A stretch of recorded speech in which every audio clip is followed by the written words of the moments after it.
ಗರಿಷ್ಠ ಶಿಕ್ಷೆ ಹೆಚ್ಚು ದಂಡ. ಅಶೋಕ್ ನಾಯಕ್ ಅವರು ಪ್ರಜ್ವಲ್ ವಿರುದ್ಧವಾಗಿ ಇವತ್ತು ಕೂಡ ವಾದವನ್ನು ಮಂಡಿಸಿದ್ದಾರೆ. ಇನ್ನು ಕೆಲವೇ ಕ್ಷಣಗಳಲ್ಲಿ ಪ್ರಜ್ವಲ್ ರೇವಣ್ಣಗೆ ಸಂಬಂಧಪಟ್ಟ ಹಾಗಿನ ಶಿಕ್ಷೆಯ ಪ್ರಮಾಣದ ತೀರ್ಪು ಪ್ರಕಟಿಸುತ್ತೆ ಕೋರ್ಟ್.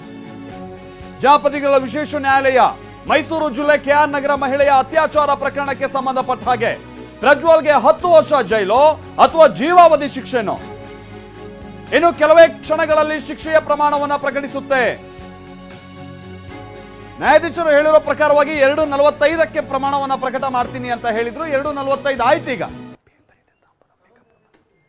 ಶಿಕ್ಷೆ ಪ್ರಮಾಣದ ಬಗ್ಗೆ ವಾದ ಪ್ರತಿವಾದವನ್ನ ಇವತ್ತು ಬೆಳಗ್ಗೆ ಕೂಡ ವಕೀಲರುಗಳು ಹೂಡಿದ್ದಾರೆ. ಪ್ರಜ್ವಲ್ ಅವರ ವಿರುದ್ಧವಾಗಿ ಅಂತಂದ್ರೆ ಎಸ್ಪಿಪಿ ಬಹಳ ಪ್ರಬಲವಾಗಿ ಹೇಳಿರುವಂತದ್ದೇನು ಅಂತ ಅಂದ್ರೆ ಗರಿಷ್ಠ ಶಿಕ್ಷೆಗೆ ಒಳಗಾಗುವಷ್ಟು ಮಟ್ಟಿಗಿನ ಅರ್ಹ ಪ್ರಕರಣ ಇದು. ಗರಿಷ್ಠ ಶಿಕ್ಷೆ ಆಗಬೇಕು.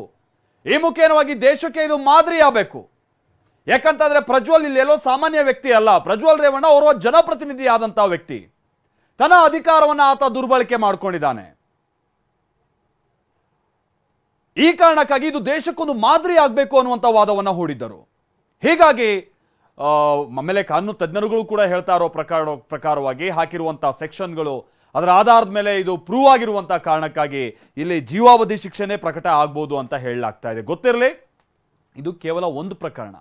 ಇದನ್ನ ಮೀರಿಯೂ ಕೂಡ ಪ್ರಜ್ವಲ್ ವಿರುದ್ಧವಾಗಿ ಇನ್ನು 3 ಪ್ರಕರಣಗಳಿದೆ. ಆ ಪ್ರಕರಣಗಳಲ್ಲೂ ಕೂಡ ಏನಾದರೂ ವ್ಯತಿರಿಕ್ತ ಅದೆಲ್ಲ ವಿಚಾರಣಾ ಹಂತದಲ್ಲಿದೆ. ಅದೇನಾದರೂ ವ್ಯತಿರಿಕ್ತವಾದಂಥ ಇದೇ ತರಣ ಅಂತ ತೀರ್ಪು ಬಂದರೆ ತನ್ನ ಪೂರ್ಣ ಅವಧಿಯನ್ನು ಅಥವಾ ತನ್ನ ಪೂರ್ಣ ಏನು ಬದುಕಿರುವ ಕಾಲ ಅಷ್ಟು ಆತ ಜೈಲಿನಲ್ಲೇ ಕಳಿಬೇಕಾದಂಥ ಸನ್ನಿವೇಶ ಬರಬಹುದು. ಸೊ ಹಾಗಾದ್ರೆ 10 ವರ್ಷ ಶಿಕ್ಷೆ ಆದ್ರೆ ಏನ್ ಕತೆ, ಜೀವಾವಧಿ ಶಿಕ್ಷೆ ಆದ್ರೆ ಏನ್ ಕತೆ? ಜೀವಾವಧಿ ಶಿಕ್ಷೆ ಅಂತ ಅಂದ್ರೆ ಈಗ ಬಹಳ ನಿಖರವಾಗಿ ಸುಪ್ರೀಂ ಕೋರ್ಟ್ ಕೂಡ ಹೇಳಿದೆ ಈ ವಿಚಾರವಾಗಿ. 2012ರಲ್ಲ ಇದಕ್ಕೆ ಸಂಬಂಧಪಟ್ಟಂಗೆ ತೀರ್ಪನ್ನ ಕೊಟ್ಟಿದೆ. ಜೀವಾವಧಿ ಶಿಕ್ಷೆ ಪ್ರಕಟ ಆದಂತಹ ಸಂದರ್ಭದಲ್ಲಿ ಆತ ಜೀವಿತಾವಧಿಯನ್ನ ಜೈಲಿನಲ್ಲಿ ಕಳಿಬೇಕು ಅಂತ ಇಲ್ಲ, 14 ವರ್ಷಗಳಂತೂ ಆತ ಕಳಿಲೇಬೇಕಾಗುತ್ತೆ. ಆತನಿಗೆ ಸರ್ಕಾರಗಳು ತನ್ನ ಸುಪ್ರೀಂ ಪವರ್ ಅನ್ನ ಬಳಸಿ ಏನಾದರೂ ಸನ್ನಡತೆ ಆಧಾರದ ಮೇಲೆ ಆತನಿಗೆ ಪರೋಲ್ ಕೊಡೋದು, ಆತನಿಗೆ ರಿಲೀಸ್ ಮಾಡೋದು, ಇದೇನೇ ಆದ್ರೂ ಕೂಡ 14 ವರ್ಷಗಳ ಕಾಲ ಆತ ಶಿಕ್ಷೆಯನ್ನ ಅನುಭವಿಸಿದ ನಂತರನೇ ಆಗಿರ್ಬೇಕಾಗುತ್ತೆ. ಸಿಕ್ಕಿದ್ರೆ, ಇಲ್ಲ ಅಂತಂದ್ರೆ ಆತ ಜೀವಿತಾವಧಿಯನ್ನ ಜೈಲಿನಲ್ಲೇ ಕಳಿಬೇಕಾಗುತ್ತೆ. ಸೊ ಇದು ಬಹಳ ಕ್ಲಿಯರ್ ಆಗಿದೆ. ಇದಕ್ಕೆ ಸಂಬಂಧಪಟ್ಟಾಗೆ ಹಿಂದೆ ಸುಪ್ರೀಂ ಕೋರ್ಟ್ ಕೊಟ್ಟಿರುವಂತಹ ಸೂಚನೆ ಮತ್ತೊಂದು ಇದೆಲ್ಲವೂ ಕೂಡ. ಬಟ್ ಈ ಪ್ರಕರಣದಲ್ಲಿ ಗರಿಷ್ಠ ಶಿಕ್ಷೆ ಅಂತ ಅಂದ್ರೆ ಜೀವಾವಧಿ ಅಂತಾನೆ ಹೇಳಲಾಗ್ತಾ ಇದೆ. ಇದನ್ನೇ ಈಗ ಸೂಚಿಸಿರುವಂಥದ್ದು ವಕೀಲರುಗಳು ಕೂಡ ದಯವಿಟ್ಟು ಜೀವಾವಧಿ ಶಿಕ್ಷೆಯನ್ನು ಕೊಡಬೇಕಾಗುತ್ತೆ ಅಂತ ಹೇಳ್ಕೊಂಡ್ಬಿಟ್ಟು. ಸೊ ಈಗ ಜಗದೀಶ್ ಅವರು ಇದಕ್ಕೆ ಸಂಬಂಧಪಟ್ಟಾಗೆ SPP ಅವರು ಏನು ಹೇಳಿದ್ದಾರೆ, ಗರಿಷ್ಠ ಶಿಕ್ಷೆ ಎಷ್ಟು, ಕನಿಷ್ಠ ಶಿಕ್ಷೆ ಎಷ್ಟು ಅನ್ನುವಂಥದ್ದು ಬಹಳ ಸ್ಪಷ್ಟ ಇದೆ. ಕನಿಷ್ಠ ಶಿಕ್ಷೆ ಅಂತಾರೆ ಈ ಪ್ರಕರಣಕ್ಕೆ ಸಂಬಂಧಪಟ್ಟಂಗೆ 10 ವರ್ಷ ಅಂತೂ ಆಗಲೇಬೇಕು. ಯಾಕಂತ ಅಂದ್ರೆ ಹೇಳಿ ಕೇಳಿ 376 IPC ಸೆಕ್ಷನ್ 376ರ ಅಡಿ ಪ್ರಕಟ ಆಗಿರುವಂತಹ ಒಂದು ಆರೋಪ ಇದು. ಅಂದ್ರೆ ಅಪರಾಧಿ ಅಂತೇಳಿ ಪ್ರಕಟ ಆಗಿರೋದು.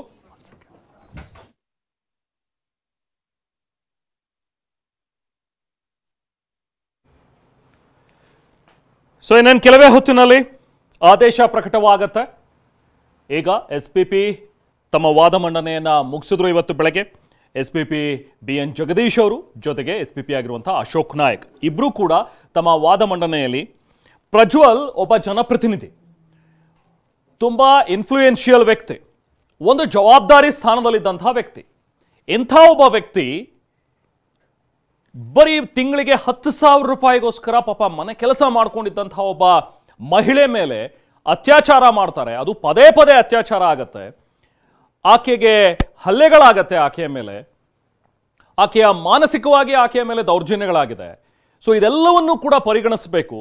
ಸೊ ಹಾಗಾಗಿ ಇಲ್ಲಿ ಆಗಿರುವಂಥದ್ದು ಬರೀ ಅತ್ಯಾಚಾರ ಮಾತ್ರ ಅಲ್ಲ. ಈ ಅತ್ಯಾಚಾರದ ಜೊತೆಗೆ ಇದು ಆಕೆಯ ದೇಹದ ಮೇಲೆ ಆಗಿರುವಂತಹ ಅತ್ಯಾಚಾರ ಅಲ್ಲ, ಆಕೆಯ ಮನಸ್ಸಿನ ಮೇಲೆ ಆಗಿರುವಂತಹ ಅತ್ಯಾಚಾರ ಅನ್ನುವಂಥದ್ದನ್ನ SPPಗಳು ಇವತ್ತು ತಮ್ಮ ವಾದ ಮಂಡನೆಯ ಸಂದರ್ಭದಲ್ಲಿ ಹೇಳಿದರು. ನೋಡಿ, BN ಜಗದೀಶ್ ಅವರು ಏನೇನು ಹೇಳಿದ್ರು ಅನ್ನುವಂಥದ್ದನ್ನ ನಾವು ನಿಮಗೆ ತೋರಿಸ್ತಾ ಇದ್ದೀವಿ ಸ್ಕ್ರೀನ್ ಮೇಲೆ. 10 ವರ್ಷದಿಂದ ಜೀವಾವಧಿವರೆಗೂ ಕೂಡ ಅವಕಾಶ ಇದೆ ಈ ವಿಚಾರದಲ್ಲಿ, ಈ ಪ್ರಕರಣದಲ್ಲಿ. ಅಧಿಕಾರಯುತ ಸ್ಥಿತಿಯಲ್ಲಿ ಇದ್ದಂಥವರು ಈ ರೀತಿ ಅತ್ಯಾಚಾರವನ್ನು ಎಸಗಿದಾಗ ಕನಿಷ್ಠ 10 ವರ್ಷ ಜೊತೆಗೆ ಗರಿಷ್ಠ ಜೀವನ ಪರ್ಯಂತ ಆತ ಸೆರೆವಾಸವನ್ನು ಅನುಭವಿಸಬೇಕು. ಈಕೆ ಬಡ ಕೂಲಿ ಕಾರ್ಮಿಕೆ. ಈಕೆಗೆ ಸಮಾಜದಲ್ಲಿ ಸ್ಥಾನಮಾನ ಅನ್ನುವಂಥದ್ದು ಈತನಿಗೆ ಕಂಪೇರ್ ಮಾಡಿದ್ರೆ ಪಾಪ ಈಕೆಯ ಸ್ಥಾನಮಾನ ಬಹಳ ಕಮ್ಮಿ. ಈಕೆ ಈ ಪರಿಸ್ಥಿತಿಯಿಂದಾಗಿ ಆಕೆ ಬಟ್ಟೆ ಬರಗಳನ್ನು ಬಿಟ್ಟು ಮನೆಯಿಂದ ಓಡುವಂಥ ಪರಿಸ್ಥಿತಿ ಬಂದಿತ್ತು ಆಕೆಗೆ. ಎಲ್ಲೂ ಮುಖ ತೋರ್ಸೋಕ್ಕಾಗ್ತಾ ಇಲ್ಲ ಆಕೆಗೆ, ಯಾಕಂದರೆ ಆ ವಿಡಿಯೋ ವೈರಲ್ ಆಗಿದೆ. ಇವನು ಮಾಡಿರೋ ಕೆಲಸದಿಂದಾಗಿ ಆಕೆ ಪ್ರತಿನಿತ್ಯ ಸಾಯುವಂತಾಗಿದೆ.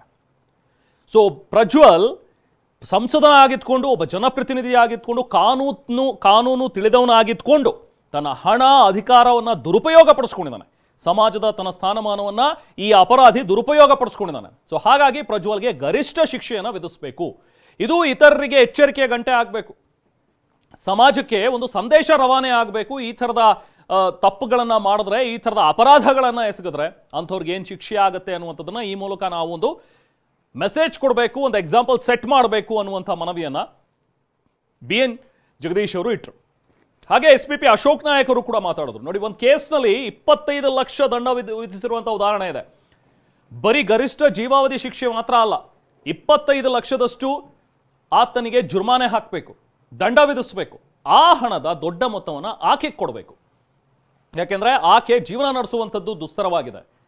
ಈ ಘಟನೆ ಆದ ನಂತರ, ಈ ಪ್ರಕರಣ ಆದ ನಂತರ ಆ ವಿಡಿಯೋ ವೈರಲ್ ಆಗಿ ಆಕೆ ಎಲ್ಲೂ ಕೂಡ ಜೀವನ ಮಾಡೋದಕ್ಕಾಗ್ತಾ ಇಲ್ಲ, ಹೊರಗಡೆ ಹೋಗಿ ದುಡಿಯೋದಕ್ಕಾಗ್ತಾ ಇಲ್ಲ ಆಕೆಗೆ.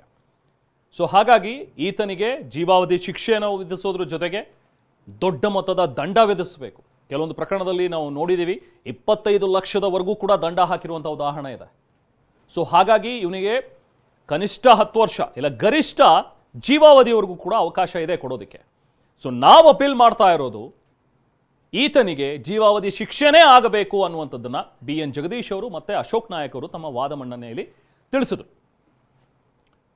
ಸೊ ಇದಿಷ್ಟು ಇವತ್ತು ಬೆಳಗ್ಗೆಯಿಂದ ನಾವು ಗಮನಿಸಿರುವಂತಹ ವಿಚಾರ. ಇವತ್ತು ಬೆಳಿಗ್ಗೆ ಈಗಾಗಲೇ ಪ್ರಜ್ವಲ್ ದೋಷಿ ಅನ್ನುವಂಥ ಒಂದು ತೀರ್ಪನ್ನು ನೀಡಿದಂತಹ ನ್ಯಾಯಾಧೀಶರಾಗಿರುವಂತಹ ಸಂತೋಷ್ ಗಜಾನನ್ ಭಟ್ ಅವರು ಇವತ್ತಿಗೆ ಶಿಕ್ಷೆ ಪ್ರಮಾಣದ ಮೇಲೆ ವಿಚಾರಣೆ ಆರಂಭವಾಗುತ್ತೆ ಅನ್ನುವಂಥದ್ದನ್ನು ಇವತ್ತಿಗೆ ನಿಗದಿಪಡಿಸಿದರು. ಅದರಂತೆ ಬೆಳಗ್ಗೆ ವಿಚಾರಣೆ ಆರಂಭವಾಯಿತು. ಆರಂಭದಲ್ಲಿ SPP BN ಜಗದೀಶ್ ಅವರು ತಮ್ಮ ವಾದ ಮಂಡನೆಯನ್ನು ಮಾಡಿದ್ರು. ಅವರು ಕೇಳಿದ್ದು ಈ ಸೇಮ್, ಕನಿಷ್ಠ 10 ವರ್ಷ ಗರಿಷ್ಠ ಜೀವಾವಧಿ ಶಿಕ್ಷೆವರೆಗೂ ಅವಕಾಶ ಇದೆ, ಬಟ್ ನಾವು ಡಿಮ್ಯಾಂಡ್ ಮಾಡ್ತಾ ಇರುವಂಥದ್ದು ಜೀವಾವಧಿನೇ ಆಗಬೇಕು ಅನ್ನುವಂಥದ್ರ ಬಗ್ಗೆ. ಯಾಕೆ ಅನ್ನೋದ್ರ ಬಗ್ಗೆ ತಮ್ಮ ವಾದ ಮಂಡಿಸಿದ್ರು. ಅದಾದ ನಂತರ SPP ಅಶೋಕ್ ನಾಯಕ್ ಅವರು ವಾದ ಮಂಡನೆಗೆ ಹೇಳಿದ್ರು. ಅವರು ಕೂಡ ವಾದ ಮಂಡನೆಯಲ್ಲಿ ಗರಿಷ್ಠ ಶಿಕ್ಷೆ ಆಗಬೇಕು, ಜೊತೆಗೆ 25 ಲಕ್ಷದಷ್ಟು ದಂಡ ವಿಧಿಸೋದಕ್ಕೆ ಅವಕಾಶ ಇದೆ, ನೀವು ಈತನಿಗೆ ಗರಿಷ್ಠವಾದಂಥ ದಂಡವನ್ನು ವಿಧಿಸಬೇಕು ಅನ್ನುವಂಥದ್ದನ್ನು ಕೇಳಿಕೊಂಡ್ರು. ಅದಾದ ನಂತರ ಪ್ರಜ್ವಲ್ ಪರ ವಕೀಲರಾಗಿರುವಂಥ ನಳಿನಾ ಮಾಯಗೌಡ ಅವರು ತಮ್ಮ ವಾದವನ್ನು ಮಂಡಿಸಿದ್ರು. ಈತ ಒಬ್ಬ ಸಂಸದ, ಜನಪ್ರತಿನಿಧಿ. ಈತ ರಾಜಕೀಯಕ್ಕೆ ಬಂದಿದ್ದು ಜನರ ಸೇವೆಗೆ ಅಂಥೇಳಿ, ಹಣ ಮಾಡೋದಕ್ಕಲ್ಲ. ಇನ್ಫ್ಯಾಕ್ಟ್ ಸಂತ್ರಸ್ತೆಗಿಂತ ಹೆಚ್ಚಿನ ನೋವು ಪ್ರಜ್ವಲ್ ಅನುಭವಿಸ್ತಾ ಇದ್ದಾರೆ. ಪ್ರಜ್ವಲ್ ತಂದೆ ತಾಯಿಯನ್ನು ನೋಡಿಲ್ಲ, ಪ್ರಜ್ವಲ್ನ ಅಜ್ಜ ಮಾಜಿ ಪ್ರಧಾನಿಗಳು. ಸೊ ಇದೆಲ್ಲವನ್ನು ಕೂಡ ನೀವು ಕನ್ಸಿಡರ್ ಮಾಡ್ಕೋಬೇಕು. ಹಾಗಾಗಿ ಅವರಿಗೆ ಶಿಕ್ಷೆ ಪ್ರಮಾಣ ಕಮ್ಮಿ ಆಗಬೇಕು ಅನ್ನುವಂಥದ್ದನ್ನು ನಳಿನಾ ಮಾಯಗೌಡ ಅವರು ಕೇಳ್ಕೊಂಡ್ರು.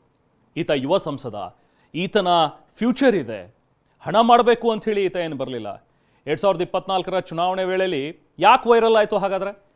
ಇದು ರಾಜಕೀಯ ದುರುದ್ದೇಶ ಇದೆ, ರಾಜಕೀಯ ಪ್ರೇರಿತವಾಗಿರುವಂಥ ವಿಚಾರ ಇದು.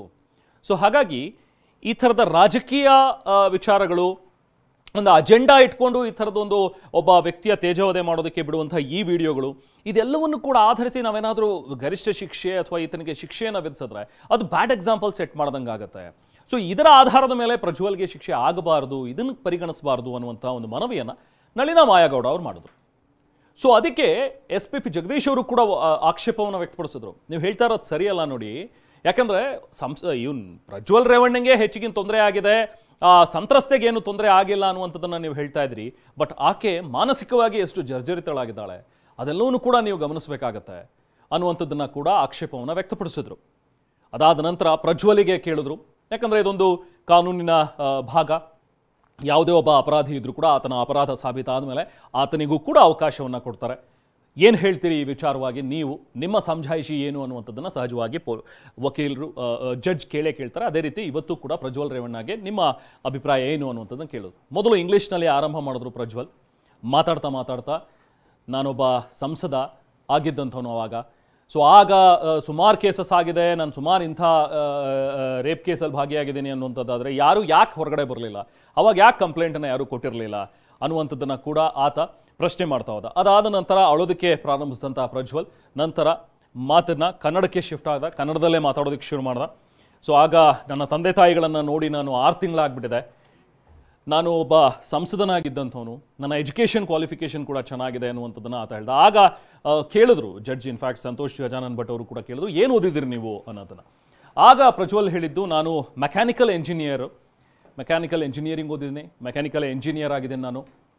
ಅದನ್ನ ಜೊತೆಗೆ ನನ್ನ ಮೆರಿಟ್ ನೋಡಿ, ನೀವು ನನ್ನ ದಾಖಲೆಗಳನ್ನು ಕೂಡ ನೀವು ನೋಡಿ, ನಾನೊಬ್ಬ ಮೆರಿಟ್ ಸ್ಟೂಡೆಂಟ್ ಅಂತ ಹೇಳಿ ಆತ ತನ್ನ ಅಳನ್ನು ಕೂಡ ತೋಡ್ಕೊಂಡ ಜಡ್ಜ್ ಮುಂದೆ.